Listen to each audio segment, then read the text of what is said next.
Meu nome é Rogério Alves, sou chefe do grupo escoteiro Harambe e iremos conversar um pouquinho sobre corte de honra, um exercício de liderança. Por que exercício de liderança dentro de uma corte de honra? Primeiro, pelo papel que a corte de honra tem.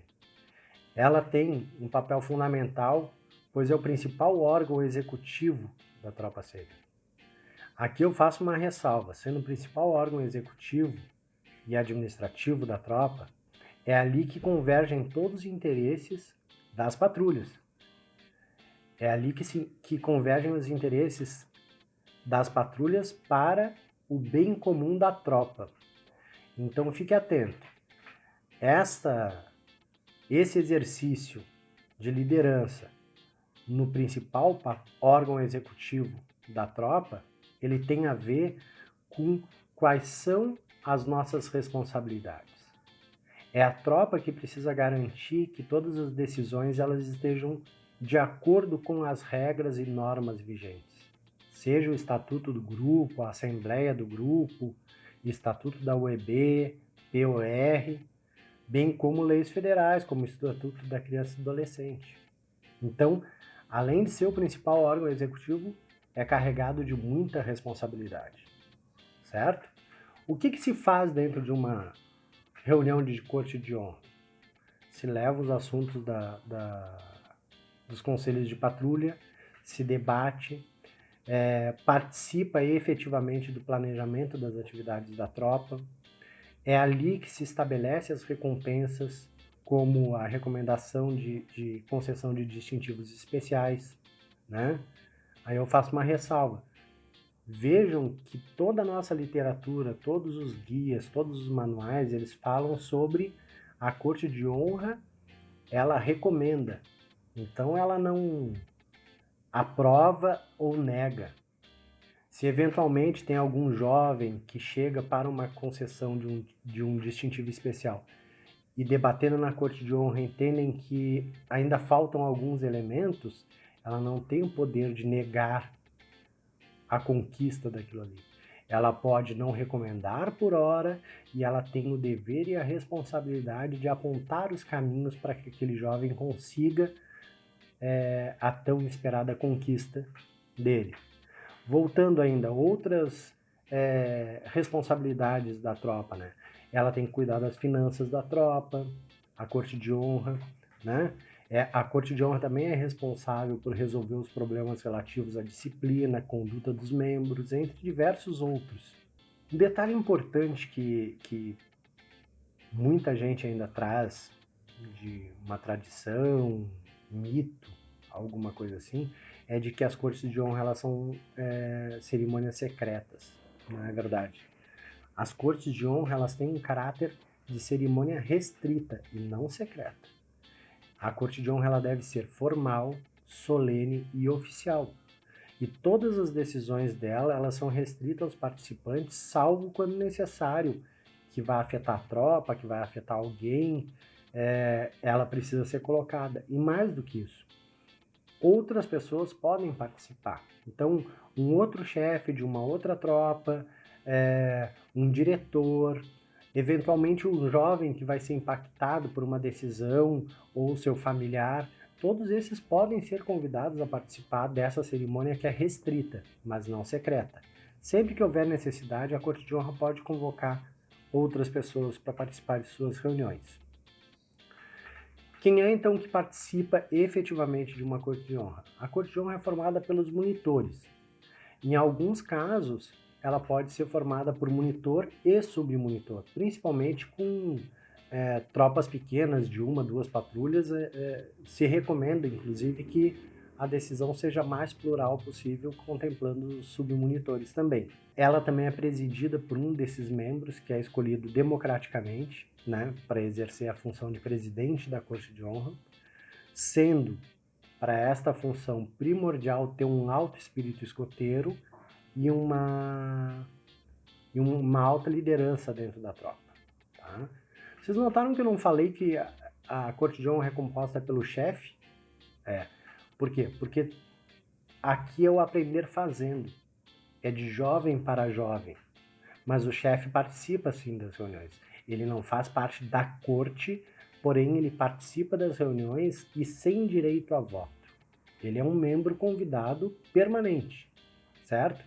Ele deve auxiliar dirimindo as dúvidas, questões, elucidando alguns pontos que o jovem não saiba, né? E ele tem direito a veto. Então ele não vota, mas ele pode vetar? Sim.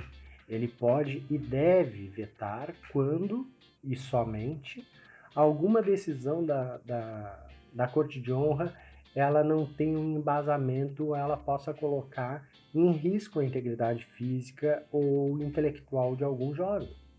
É a responsabilidade dele, porque se nem nós adultos temos o conhecimento geral de todas as leis que existem, o jovem talvez também não tenha. E talvez ele, ali na Corte de Honra, esteja tomando uma decisão que leve para uma situação complicada. O chefe precisa, nesse momento, vetar e explicar o porquê que ele está vetando. E para por aí. O chefe ele não deve se aprofundar querendo induzir aos jovens a uma posição ou outra. Isso cabe ao jovem. Cabe a ele escolher, bom, se isso aqui foi vetado, então o que a gente pode fazer? Foi vetado por isso, isso e isso, segundo o chefe. Vamos fazer o quê? Cabe a ele a tomar a decisão e ver quais são os caminhos. E o chefe vai avaliar. O caminho está adequado, não está adequado? Vou ter que vetar novamente ou não? É um exercício de liderança contínuo, né? Bom, para fazer com que esse exercício de liderança ocorra, a gente precisa necessariamente dividir as tarefas dentro de uma corte de honra, né? Então, quais seriam os encargos dessa corte de honra? A gente tem o presidente, como eu já tinha mencionado ainda há pouco, ele é dele a responsabilidade de convocar uma assembleia, não só dele, os outros podem solicitar uma reunião de corte de honra, mas é ele que convoca. Além disso, ele abre formalmente a reunião, ele informa qual é a pauta, ele conduz toda a reunião, ele coloca em votação e ele faz o encerramento. Então, é dele essa responsabilidade. Além disso, a gente tem também a presença do vice-presidente. Por quê? Porque em qualquer regime democrático a gente tem que prever que o presidente não possa estar em algum momento presente, seja por uma questão de saúde, algum outro compromisso, e a Corte de Honra ela tem que continuar acontecendo. Então o vice-presidente ele assume, além de auxiliar o presidente, ele assume as funções do presidente na sua ausência. Obviamente, o jovem que ficar na condição de vice-presidente não precisa ficar restrito a ser vice-presidente aguardando a ausência do presidente. Ele pode também acumular uma outra função na Corte de Honra se ele achar necessário, né? Outras funções, por exemplo, muito importantes. Secretário ou escriba, daí depende da tropa, do grupo, como que vocês denominam. É aquele jovem responsável pelo livro da ata da Corte de Honra. É ele quem redige a ata, ele registra as decisões, ele coleta as assinaturas, ele é o guardião da ata. Uma função muito importante, né? Tem também uma função que geralmente colocam e é interessante se ter, que é o cerimonialista. Alguns chamam de guardião das lendas. Fica também a critério de vocês. Ele é o responsável por montar o ambiente da reunião da Corte de Honra. Tendo uma sala reservada para esse fim, ou precisando montar num outro local, ao ar livre, é ele que vai reunir todo o material do ritual que foi aprovado, ele vai montar essa cerimônia, ele também desmonta a cerimônia, guarda e mantém o material e principalmente a simbologia desse material. Daqui a pouquinho a gente conversa um pouco sobre a mística e tradições e a gente entra mais sobre essa simbologia. Tá? Esses são os principais encargos, digamos assim, mas nada impede que tenham outros. Tem uma figura do mediador ou conciliador, vamos supor, que alguém pode colocar como um dos encargos. O papel dele seria ser o responsável por fazer que ocorra o debate, né? Ele precisa, quando as coisas estiverem muito calmas e o pessoal não está participando, botar um pouquinho de lenha para que as decisões venham e haja o debate. Já em contrapartida, se tiver muito exaltados os ânimos, ele é aquela pessoa que vai tentar acalmar, buscar uma conciliação, né? Então, o papel dele, se tiver essa figura, deve ser sempre neutro, nunca deve impor nenhuma solução, e a principal função dele é ajudar os demais a chegar a um acordo, através de sucessivas negociações. É exercer esse papel de liderança, né? Tem também, para alguns casos, algumas tropas que mexem com dinheiro, o papel do tesoureiro ou financeiro, né? É o responsável pelo dinheiro da tropa, né? Quando tem esse papel de alguém mexer com o dinheiro dentro da tropa, a corte de honra cumpre o papel de fiscalizadora desses valores. Por isso que fica interessante ter o tesoureiro, essa figura dentro da corte, né? Lembrando que, muito embora a corte de honra seja o principal órgão executivo da tropa, ela não é o principal órgão do grupo. Ela está subordinada ao presidente do grupo, que em última instância responde a toda e qualquer questão, inclusive as financeiras, né? Além desses exemplos que eu dei aqui, vocês podem criar quantos encargos forem necessários, tá? Desde que, e aí é uma observação importante, não esses encargos todos, essa dinâmica, não atrapalhe a dinâmica e a essência de uma corte de honra, que deve ser simples, tranquila. Uma vez me perguntaram que, chefe, lá na minha tropa a gente se reúne em corte de honra uma vez por ano, só que esse ano ainda não nos reunimos, tá certo isso aí? Olha, não. A nossa literatura diz que preferencialmente é para se reunir a cada 30 dias, uma vez por mês. Ah, mas vamos se reunir, vamos discutir o quê? Bom, essa uma vez por mês pode definir que todo primeiro sábado ou último sábado vão se reunir e vão discutir o que tiver que discutir, mas se reúne, torna isso uma rotina. Agora uns exemplos de algumas situações para você se reunir, tá? Deve se reunir, por exemplo, para exercer o poder administrativo da tropa, fazer a programação anual, ou de 3 em 3 meses fazer a revisão do ciclo de programa, propor novos ajustes, novas atividades com base no que se avaliou daquele programa ali, né? Deve se reunir para traçar as metas de desenvolvimento pessoal. Ó, o fulano está precisando conquistar o escoteiro da pátria e falta o item 32, que é uma jornada. Só que ele não pode ir sozinho, quem que vai junto? Então, recomendar a concessão de distintivos, como eu havia falado antes, são outros momentos para se reunir. Deve também para se reunir, isso aí é muito importante, sistematicamente, né? Tornem isso uma rotina, sempre após acampamentos ou qualquer atividade externa, como uma jornada, um bivac, se reúne para avaliar pontualmente aquela atividade, o que deu certo, o que não deu, entregar a autorização, teve participação efetiva de todos os membros, quem é que não participou, por que não participou, o que a gente pode melhorar. Então, essa avaliação das atividades externas, como acampamentos, excursões, elas são fundamentais. Então, é uma boa oportunidade para reunir a corte de honra, tornar isso mais sistêmico, né? E, de forma emergencial, sempre que houver verdadeira necessidade, alguém se machucou, teve algum problema, houve qualquer situação emergencial, se reúne. Pode ser até uma situação emergencial que não tenha a ver diretamente com a tropa. Ó, teve uma enchente, uma calamidade e a gente quer reunir a tropa para decidir como que a gente vai ajudar. Pode ser feito, certo? Então, momento e motivo não faltam para se reunir. Não deixe de reunir em reuniões de corte de honra, tá? As reuniões de corte de honra, elas respeitam diversos itens, de diversas tradições, mas a gente tem que lembrar que elas são reuniões solenes. Se elas são momentos oficiais e solenes, a gente precisa ter pelo menos alguns itens que nos dê esse caráter, como, por exemplo, uma bandeira nacional, para que a gente faça a saudação antes e depois, né, na abertura e no encerramento, assim como a gente faz da bandeira. Pode ter bandeira da tropa, se houver, ou algum outro objeto que simbolize a tropa. O livro da ata de corte de honra é importante estar presente, certo? Mas, como eu disse, cada tropa possui as suas tradições e deve criar uma cerimônia única e representativa para a tropa, porém não exagerada. O foco principal, a ênfase da reunião é a reunião, não é o que está em volta. Tranquilo?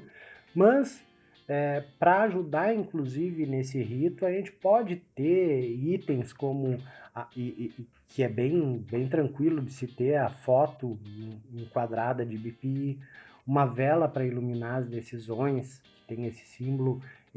Se cada jovem quiser, pode acender a sua própria vela na luz da corte. De repente ter uma corda com nó direito que simbolizam nios iguais, etc. Daí cada um tem a sua, né? A única coisa importante sobre mística, né? Porque eu já vi até tropas que na hora da reunião da corte de honra, os monitores e subs colocavam um capuz e não tem problema nenhum nisso, né? Foi aprovado. O importante, na verdade, é que todo e qualquer material que é utilizado numa reunião de corte de honra tem que ter uma simbologia importante para a tropa. Tem que ter um significado. Ele não pode estar ali por colocar. Se tu tiver uma coruja, qual é o motivo dela estar aqui? Né? E outra parte importante, essa simbologia, essa tradição, ela deve estar registrada no livro de corte de honra. Por quê? Para que com o tempo não se mudem as tradições, não se esqueçam, né, perdendo toda a tradição e a mística da tropa.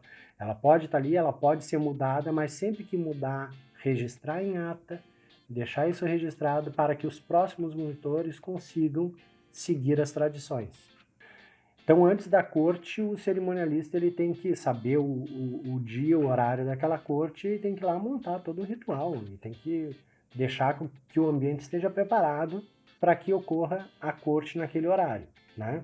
Após todos os presentes chegarem, uma sugestão, o presidente da corte de honra ele pode dizer, corte de honra firme, saudação à bandeira, e tá ali a bandeira, vão fazer a saudação à bandeira. Depois ele descansa. Em seguida, ele pode ter algumas palavras de abertura, como, por exemplo, declaro esta reunião de corte de honra aberta. Né?